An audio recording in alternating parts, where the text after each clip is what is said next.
लेकिन हमारे जो सीनियर थे, हमारे शीर्ष नेतृत्व थे, जिनका नाम मैं चैनल पे नहीं लेना चाहूँगा, लेकिन मैंने उनको बहुत बार उनको ज्ञात में भी लाया कि सर आप यूथ के लिए क्या कर रहे हैं। तो हमारा संगठन ये चाहता है कि अगर 21 जोड़ों को दुआ मिली है, आज 21 जोड़ों का निःशुल्क शादी करें, तो हम भी, हमारा संगठन आज उनसे बढ़कर 51 जोड़े की शादी करवाएगी, वो भी निःशुल्क करवाएगी। आज ये संगठन आपसे वादा करता है, जो बच्चे पढ़ने में असहाय है, जिनके माँ बाप ना पढ़ा सकते हो, उनको खटीक समाज राष्ट्र संगठन की ओर से 10वीं तक उन बच्चों को निःशुल्क पढ़ाएगा। भले आप प्राइवेट जाओ, भले जैसे भी जाओ, उनके सारा खर्चा राष्ट्र संगठन लेगा।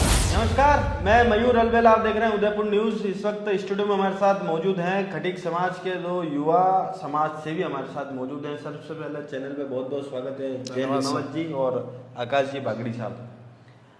तो जय निमावत जी, सबसे पहले तो ये बताएं कि पूर्व में भी एक संगठन से आप लोग जुड़े हुए थे, राष्ट्रीय स्तर का संगठन था, एकता की बात आप लोग करते थे, क्या वजह रही संगठन छोड़ने की? ऐसा विशेष तो कुछ नहीं रहा है, लेकिन समाज के हित के लिए जिसमें पहले संगठन से जुड़ा था, उसमें हमने बहुत काम करे, सामूहिक विवाह करवाए, बहुत सारे समय दिया समाज के लिए, आए दिन रातों दिन कुछ भी कार्य पड़ते समाज के लोगों के लिए, निःशुल्क कार्य करना, सब कुछ करे। लेकिन हमारे जो सीनियर थे, हमारे शीर्ष नेतृत्व थे, जिनका नाम मैं चैनल पे नहीं लेना चाहूँगा, लेकिन मैंने उनको बहुत बार उनको ज्ञात में भी लाया कि सर आप यूथ के लिए क्या कर रहे हैं। समाज के बहुत सारे युवा या युवती, हमारे समाज की बहन बेटियां और युवा सभी बेरोजगार बैठे हुए हैं, पढ़े लिखे भी होकर भी उनको कोई काम नहीं मिल रहा है, बेरोजगार बैठे हुए। तो समाज उनके लिए क्या कर रहा है। हर बार मेरा यही विषय रहता था भाई साहब से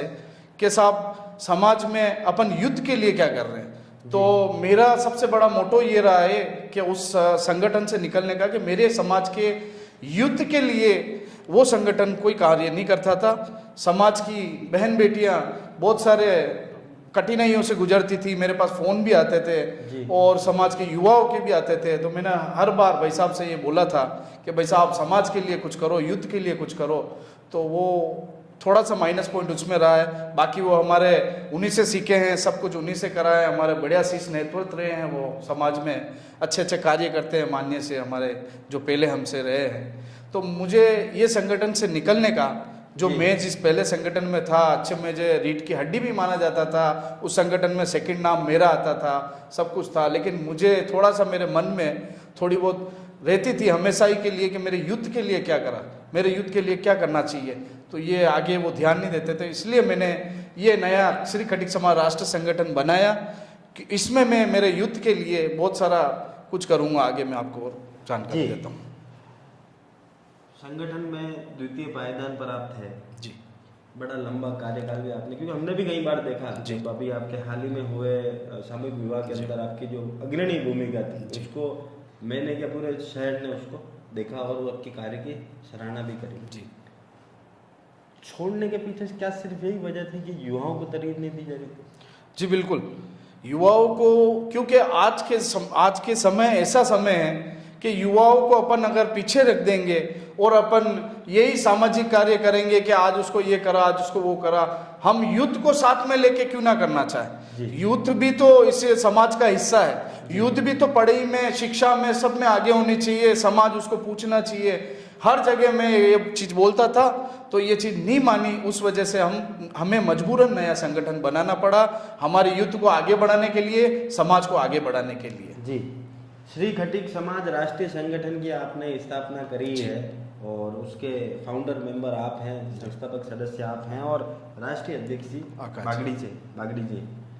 अब एक बात बताएं कि आप लोग उस संगठन से परे ऐसा युवाओं के लिए क्या करेंगे कि जो एक मिसाल के रूप में बने, और युवा आपके साथ क्यों आ गया है, इसके पीछे के दो वजह बताएं। जी साहब, पहली वजह तो ये रहेगी, हमारा सबसे पहले मोटो ही ये रहेगा कि हमारे युद्ध को, जो आज पढ़े लिखे मेरे से बहुत मिलते हैं, क्योंकि मैं पिछले संगठन से जुड़ा हुआ था, तो वो पूरे भारत में फैला हुआ है।